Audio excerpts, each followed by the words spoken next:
¿Cómo están? Bueno, continuamos con la serie de Tito. Pues afortunadamente doy gracias a Dios porque puedo yo dar el tema el día de hoy, porque pues Tito es una carta pequeña y aparte estos pasajes son 4 y honestamente me costó muchísimo indagar y ver que Dios quería hablar en su palabra a través de estos pasajes. Y precisamente por eso les invito a que vayan abriendo sus Biblias en Tito 2. Vamos a estar leyendo del versículo 11 al 15. Y mi propuesta para el día de hoy en esta predicación es ser honesto en cómo Dios me fue mostrando las verdades detrás de estos pasajes. Para yo poder llegar a estas conclusiones tuve que hacer muchas preguntas que espero hoy podamos poner en la mesa y argumentar, ¿no? Un poco cuestionar qué es lo que nos están diciendo estos pasajes. Así que en Tito 2, 11 al 15, si podemos darle a la siguiente diapositiva, por favor. Dice así: pues la gracia de Dios ya ha sido revelada, la cual trae salvación a todas las personas. Se nos instruye a que nos apartemos de la vida mundana y de los placeres pecaminosos. En este mundo maligno debemos vivir con sabiduría, justicia y devoción a Dios, mientras anhelamos con esperanza ese día maravilloso que se revele la gloria de nuestro gran Dios y Salvador Jesucristo. Él dio su vida para liberarnos de toda clase de pecado, para limpiarnos y para hacernos su pueblo, totalmente comprometidos a hacer buenas acciones. Debes enseñar estas cosas y alentar a los creyentes a que las hagan. Tienes la autoridad para corregirlos cuando sea necesario, así que no permitas que nadie ignore lo que dices. Bueno, vamos a comenzar orando. Padre, te pido que el día de hoy nos hables a cada uno a través de tu palabra, Señor. Eh, Sabemos, Padre, que es solo por medio de ti que podemos entender los secretos de tu corazón. Por eso te damos gracias, Padre, porque sin tu Espíritu Santo estas verdades tan complejas y elevadas no serían tan sencillas y entendibles en nuestras vidas, Padre. Te doy tantas gracias, Señor, porque nos has hecho libres, Padre, de la oscuridad y nos has dado luz, Padre, que nos permite conocerte más, que nos lleva y nos impulsa a tener una vida que se parezca cada vez más a ti, Señor. Te pido que el día de hoy nos hables a todos, Padre, y nos ayudes a tener corazones y mentes receptivas a tu palabra. Amén. Bueno, ya se adelantaron, pero qué bueno. En estos pasajes, cuando yo lo estaba leyendo, me llamó la atención una cosa, y es que si nosotros analizamos desde el 11 al versículo 15, podemos darnos cuenta que se nos hablan de dos revelaciones. En el versículo 11 se nos habla de una revelación que ya ha pasado, por eso le he puesto post, o sea, es algo que ya pasó. Como vemos ahí dice, la gracia de Dios ya ha sido revelada, ¿sí? Hay una revelación que para todos los que estamos aquí ya ha sido revelada. Pero también si seguimos avanzando, en el versículo 13 se nos habla de otra revelación, pero esta revelación es futura. Se nos dice, en ese día en que se revele la gloria de Dios. Digo, ahí parafraseé. Pero aquí esto se me hizo muy interesante porque en cierta forma nosotros nos encontramos en una situación en la que ya han sido cosas reveladas que antes estaban ocultas, pero también hay cosas que para nosotros son confusas que aún no han sido reveladas. Ahora, para esto, si podemos darle a la siguiente diapositiva, o ya que se distrae la pantalla, la palabra revelación que se usa aquí en ambos casos es algo así en griego como epifaino o epifaneia. ¿A qué le suena esa palabra? Epifanía, precisamente. La raíz o epifanía viene de la misma raíz que estas palabras. ¿Qué es una epifanía? Es como de la nada se te viene una idea, es como una luz que te ilumina y te hace ver las cosas de forma diferente. Es algo como que sentías que ya estaba ahí, pero no era tan visible y luego de la nada todo se hace claro, ¿no? Eso es lo que nos está diciendo con revelación, que las cosas se hicieron claras. Es decir, en otras palabras, si nos vamos al significado de estas palabras, es llegar a ser visible. Es decir, revelación en estos textos significa llegar a ser visible. Es decir, cuando dice, pues la gracia de Dios ya ha sido revelada, lo que nos está diciendo es, pues la gracia de Dios ha llegado a ser visible. Y por el otro lado, cuando se nos dice de la gloria, dice que va a llegar a ser visible. ¿Hasta aquí vamos claros? Genial. Vamos a la siguiente diapositiva, por favor. Entonces me gustaría centrarme en estas dos revelaciones que nos van a ayudar, como vieron al principio del tema, es el secreto de la vida en Cristo. No es como que yo venga aquí a revelar un gran secreto nunca antes descubierto para nada, sino más bien creo que hay un cuestionamiento que pasan muchos de los que ya han creído en Cristo o incluso de los que conocen la fe cristiana pero no creen, que es esta como dificultad entre gracia, que es ya todo me ha sido perdonado, pero al mismo tiempo tengo que llevar una vida de obediencia. Entonces, ¿cómo vivo estas ambas partes? Mis pecados ya fueron perdonados, pero al mismo tiempo este tipo de cartas, después de decirme que la gracia ya ha sido revelada, me dicen tienes que llevar una vida de obediencia. Entonces es como esta dualidad de ¿cómo hago con estas dos cosas, no? Entonces, para poder entender esto, primero vamos a ir a la post-revelación de la gracia, es decir, en donde nos encontramos nosotros ahorita. La gracia ya ha sido revelada. Ahora, tenemos que hacernos preguntas. Como les dije, para yo indagar en este tema me tuve que hacer preguntas. Primero, ¿significa que antes la gracia no era visible? ¿Qué piensan ustedes? Si el significado de revelación es llegar a ser visible, ¿la gracia de Dios antes no era visible? ¿Cómo? ¿Una sombra? Ok, muy bíblica, muy bien. ¿Sombras? Si vamos al Nuevo Testamento vemos que mucho del Antiguo Testamento eran sombras ¿de quién? Cristo.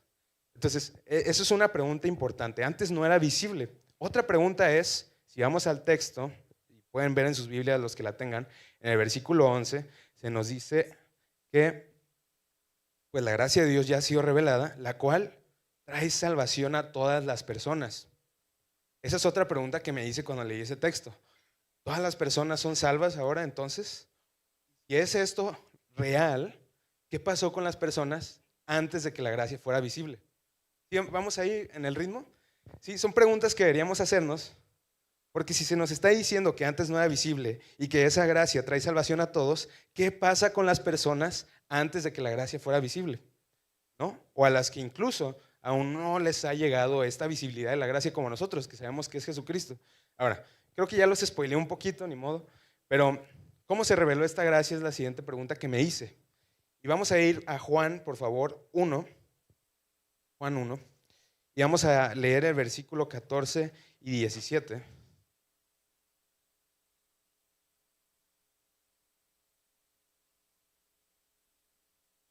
Juan 1, 14 y 17. Bueno, puedes darle a la siguiente diapositiva, por favor. Ahí está. Muy bien. Juan 1, 14 y 17 dice lo siguiente. Entonces la palabra se hizo hombre y vino a vivir entre nosotros. Estaba lleno de amor inagotable y fidelidad. Y hemos visto su gloria, la gloria del único Hijo del Padre.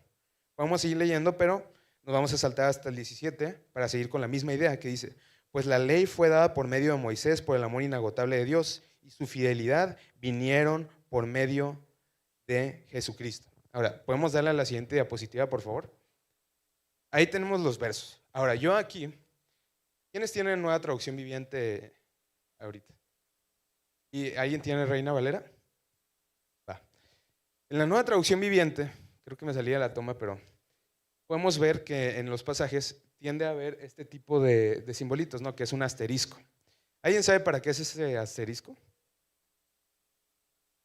Sí. Si nos vamos a la parte de abajo de la Biblia, nos va a decir algún dato interesante sobre dónde se encuentra ese asterisco. ¿Por qué digo esto? Creo que en una de las dos fidelidades lo dice, porque la palabra de fidelidad en la Reina Valera se van a dar cuenta que no es fidelidad. ¿Quién tiene la Reina Valera? ¿Puedes decirnos qué palabra es o puedes leernos un poquito?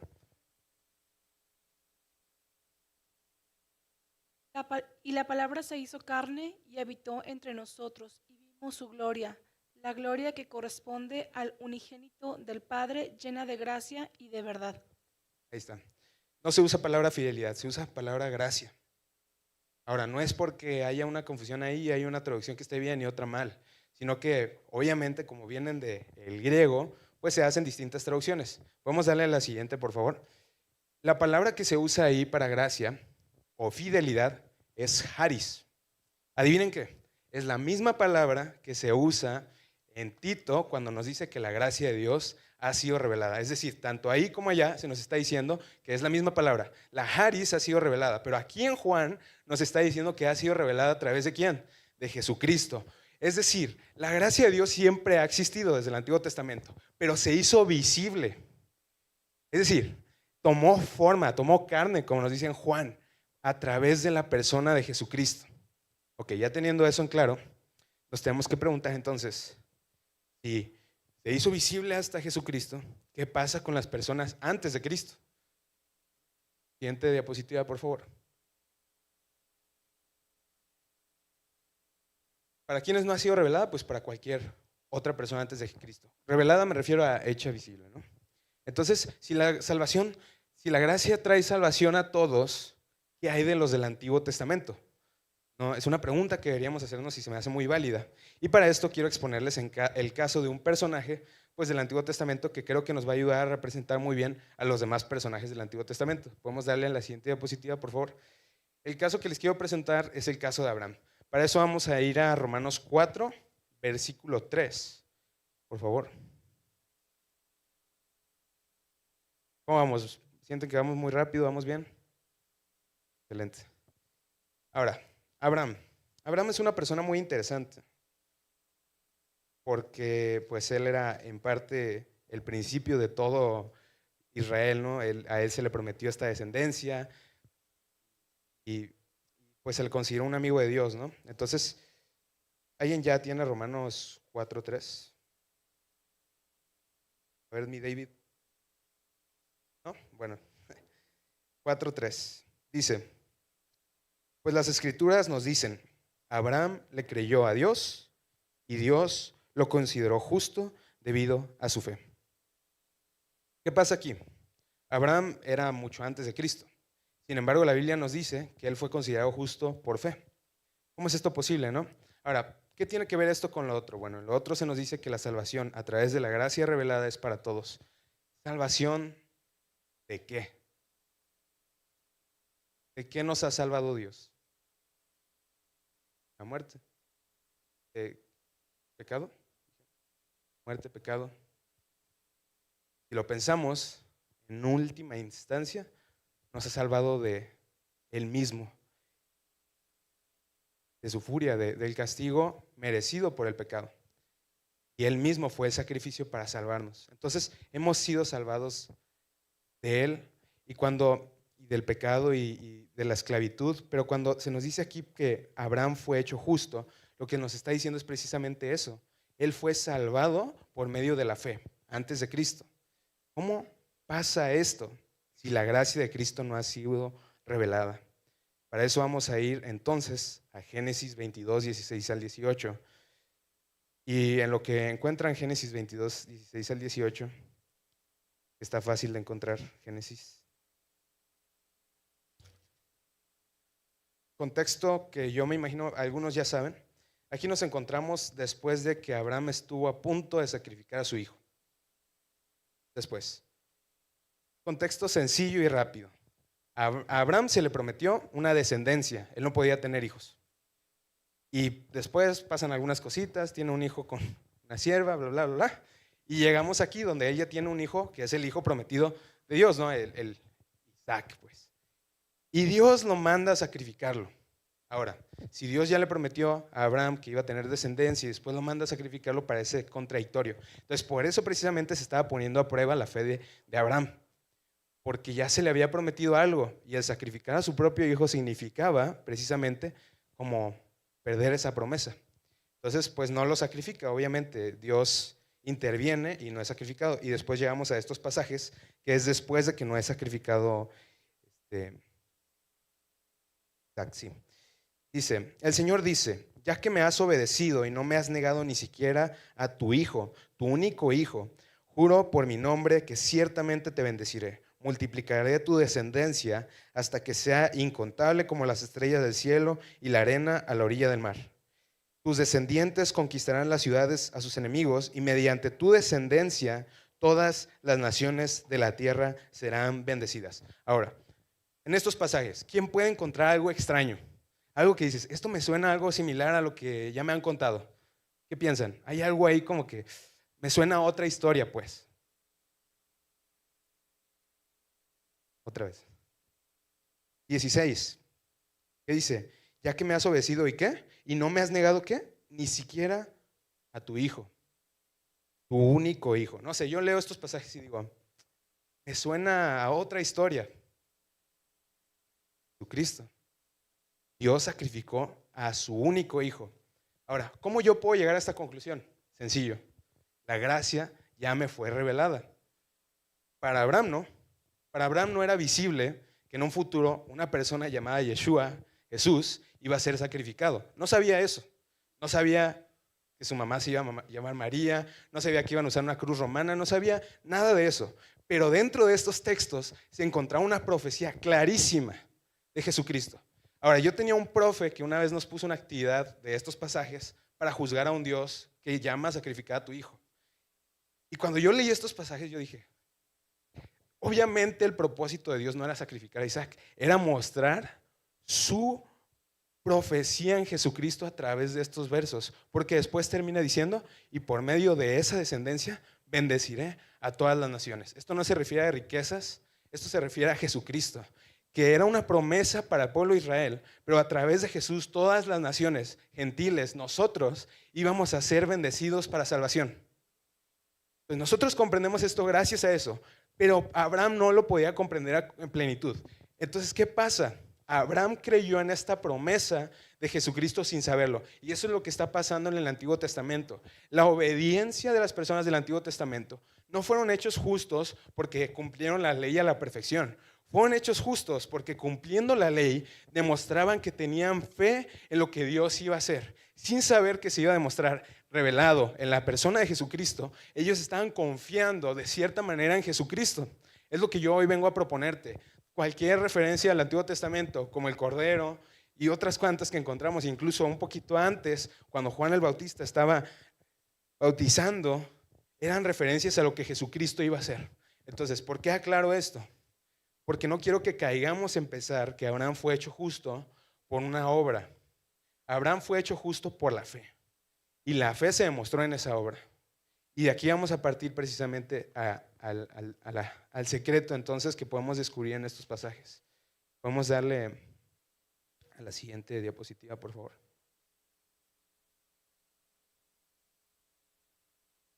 Bueno, ahí ya está. Fue justo por la fe. ¿Todos somos salvos? Esa es la pregunta. Pues no, somos salvos por fe. Entonces, avancemos por favor a la siguiente diapositiva. Ok, si todos somos salvos por fe, ¿qué hacemos con estos pasajes de Tito? Dice, y se nos instruye a que nos apartemos de la vida mundana y de los placeres pecaminosos. En este mundo maligno deben vivir con sabiduría, justicia y devoción a Dios. Ahora, no estoy diciendo que se esté contradiciendo para nada, pero en cierta manera muchas personas han caído en el liberalismo de decir, bueno, la gracia ya me ha sido dada, que tiene que peque, ¿no? ¿Alguna vez han pensado en esto?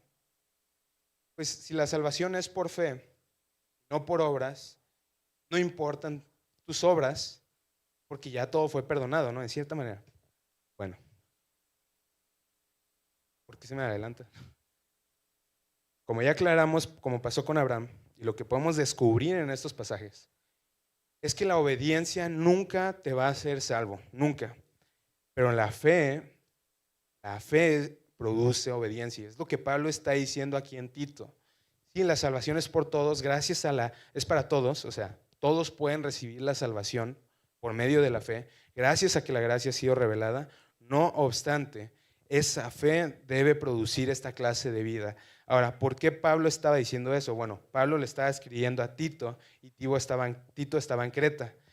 Los cretenses, o sea, contexto que ya hemos visto en la serie, eran considerados mentirosos. Entonces, Pablo les estaba llamando a destacar en esa cultura de Creta como personas que llevaban una vida diferente. Pero no porque eso los iba a hacer salvos, sino porque su fe en Cristo los iba a impulsar a llevar esta vida. Ahora, dentro de esto se encuentra precisamente el secreto de nosotros, de la vida en Cristo. ¿Podemos darle la siguiente, por favor?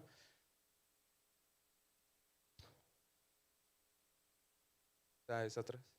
O a ver, avanza a la siguiente. Ajá. ¿Cómo vamos a vivir una vida cristiana entre fe y obras? Salud. Porque tenemos un peligro y una ventaja. Y con eso ya estoy concluyendo. Un peligro y una ventaja. ¿Podemos darle a la siguiente? Nos encontramos en una situación similar a las personas del Antiguo Testamento. También estamos en pre-revelación. Es decir, hay algo que aún no ha sido hecho visible, lo que nos dice Tito, la gloria de Dios, que se refiere al regreso de Jesucristo, la segunda venida, ¿no? Muy conocida como la segunda venida. Ahora, nosotros tenemos un peligro tomando esto en cuenta, vivir por fe y obras. El peligro que tenemos es caer en nuestros esfuerzos. Es algo que pasa muchísimo, pero muchísimo, muchísimo, muchísimo, muchísimo, muchísimo entre nosotros como creyentes. Por eso hay agotamiento, por eso muchos dejan la iglesia, porque llegas a perder la noción de que eres salvo por Jesucristo y no por tus obras. Y empiezas a trabajar en tus obras, pero caes tanto en tus esfuerzos propios por ganar a Dios que terminas olvidando que la verdad tú eres insuficiente para ganar a Dios. Solamente Cristo es suficiente. Entonces, ese es el peligro que corremos en vivir una vida por obras. Ese es el peligro. Pero nosotros tenemos una ventaja a comparación de las personas del Antiguo Testamento. Podemos darle la siguiente diapositiva, por favor. Peligro, ventaja. La ventaja es que a nosotros ya se nos ha revelado algo. Gracia. Es decir, sí estamos en antes de que se haga visible la gloria de Dios, pero también estamos en después de que la gracia de Dios ya se hizo visible. ¿Por qué esto es una ventaja para nosotros? Bueno, para esto les traigo otro personaje. Puedes darle la siguiente. Aunque no lo parezca, todo esto es una conclusión. Pero Saulo y Pablo, que es el mismo, ¿no? ¿Por qué les traigo este personaje? Porque este personaje vivió tanto la pre-revelación de la gracia como la post-revelación de la gracia. ¿Cómo vamos a descubrir esto? Vamos a Filipenses, por favor, 3, 4 al 6.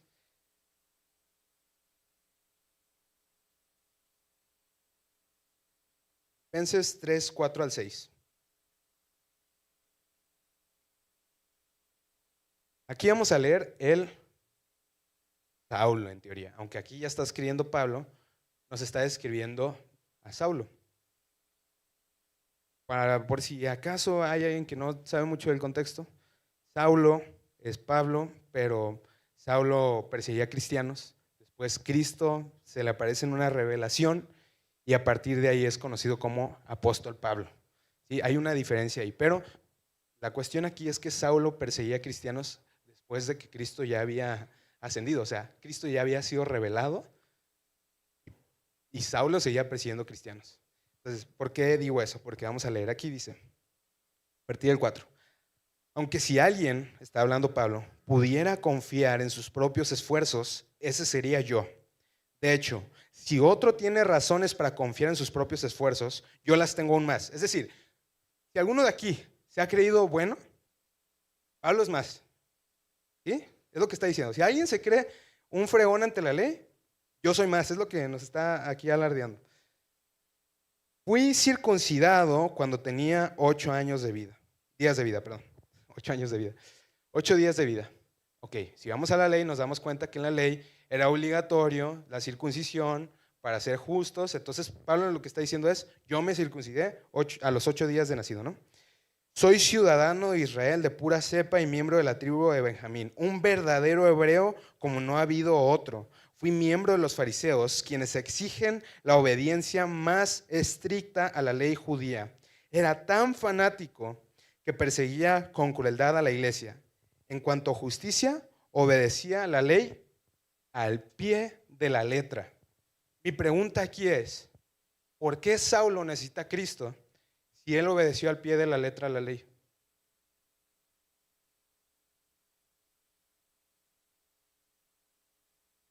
Porque la obediencia a la ley nunca ha sido suficiente. Nunca. Pablo no está mintiendo. Él fue al pie de la letra. Yo lo puse aquí como perfecto ante la ley. Pero eso no es suficiente porque siempre se ha tratado de la fe. Si alguien obedece la ley, debe ser por fe. El problema con Pablo es, obedeció la ley y no era suficiente. ¿Por qué? Porque llegó Cristo y no lo reconoció. ¿De qué sirvió tanta obediencia a la ley? ¿De qué sirvieron toda esa obediencia de los fariseos a la ley cuando llegó Cristo y ellos lo crucificaron? Entonces, Saulo corrió el peligro que muchos de nosotros corremos. No digo que van a perder su salvación o algo por el estilo, pero cayó en sus propios esfuerzos y la fe quedó totalmente de lado, porque si sus esfuerzos en cumplir la ley hubieran sido por fe, hubiera reconocido a Cristo, o Dios, pero finalmente Dios se le reveló a Saulo, y fue Pablo. Y aquí vamos a ver la transformación, la diferencia de este personaje que cumplía la ley a la perfección, si seguimos en los versículos a partir del 7, espero no hayan cambiado la página. Dice, antes creía que esas cosas eran valiosas, pero ahora considero que no tienen ningún valor debido a lo que Cristo ya ha hecho. Así es, todo lo demás no vale nada cuando se le compara con el infinito valor de conocer a Cristo Jesús mi Señor. Por amor a Él he desechado todo lo demás y lo considero basura a fin de ganar a Cristo y llegar a ser uno con Él. Ya no me apoyo ¿qué? En mi propia justicia por medio de la obediencia a la ley. Más bien llego a ser justo por medio de la fe en Cristo. Pues la forma en que Dios nos hace justos ante Él se basa en la fe. ¿Por qué digo que tenemos una ventaja? Porque nosotros ya conocemos la gracia. Lo que Pablo está diciendo aquí es que él ya conoce la gracia y él ha entendido que la salvación es gracia. Ahora, ¿qué es gracia? ¿Qué es gracia? Regalo inmerecido. Justo estos días, a veces Dios como que de forma muy interesante me va mostrando cosas en la semana y esta semana estaba yendo debates muy interesantes. Y alguien dijo que él, a la descripción del significado de gracia, sí es un regalo inmerecido, pero no solo eso, es un regalo totalmente contrario a lo que merecías. No es solamente como no debes nada y te cayó $1,000,000 a la cuenta. Debías un montón de dinero, esa cuenta se saldó y aparte recibiste. Eso es gracia. Tú debías una deuda infinita a Dios. Nunca la ibas a saldar en tus esfuerzos. Nunca. Cristo paga esa deuda y aparte nos regala al Espíritu Santo. ¿Por qué digo todo esto? Porque esa es la ventaja que tenemos a diferencia de cualquier persona del Antiguo Testamento. A nosotros ya se nos ha revelado que la salvación es por gracia y gracias a Jesucristo y nada más. Yo soy salvo gracias a la obra de Jesucristo. Y es por eso que yo puedo vivir una vida como la que Pablo describe aquí, que es en sabiduría, justicia y devoción. No para ganar a Dios, no para ser salvo, no para ser mejor, sino porque he sido salvado por gracia. No hay otra razón. Es el resultado. No es que la obediencia produzca fe, es que la fe produce obediencia. Entonces, yo te vengo a decir todo esto como el secreto de la vida y te vengo a advertir una cosa. Se te va a olvidar. Se te va a olvidar. ¿Por qué? Porque tenemos que estar repasando constantemente este evangelio. Constantemente. ¿Cuántos de aquí no hemos caído en preguntarnos si la salvación sigue con nosotros? Si tenemos que ser más. Todas esas preguntas parten de olvidar una cosa, que Cristo es el único que fue suficiente para pagar esa deuda y que si nosotros vamos a vivir una vida recta, una vida adecuada como la que Pablo está mandando aquí en Tito, es producto de esa fe. No es para ganar, es producto de lo que Cristo ya ha hecho. Y termino con lo que dice Tito 2:14, dice, Él dio su vida para liberarnos de toda clase de pecado, para limpiarnos y hacernos su pueblo totalmente comprometido a hacer buenas acciones. ¿Qué dice aquí? Es todo por Él. Es todo por Él. No es por ti. Es gracias a Él que puedes llevar una vida de buenas acciones. Gracias, Padre. Gracias, Señor, por tu gracia, por tu amor, por tu regalo de salvación, Señor. A veces es tan incomprensible para nosotros. Me parece absurdo pensar que tantas religiones piensan que pueden ganarte por obras. Absurdo. Es tan santo y bello y como para pensar que yo, un ser humano tan simple, puede alcanzarte por obras. Solo tú, Padre. Solo tú, Dios mismo, la persona de Jesucristo, podías salvarnos.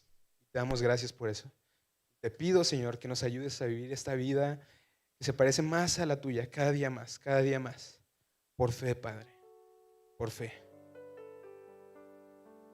Que no olvidemos que todo es gracias a ti. Amén.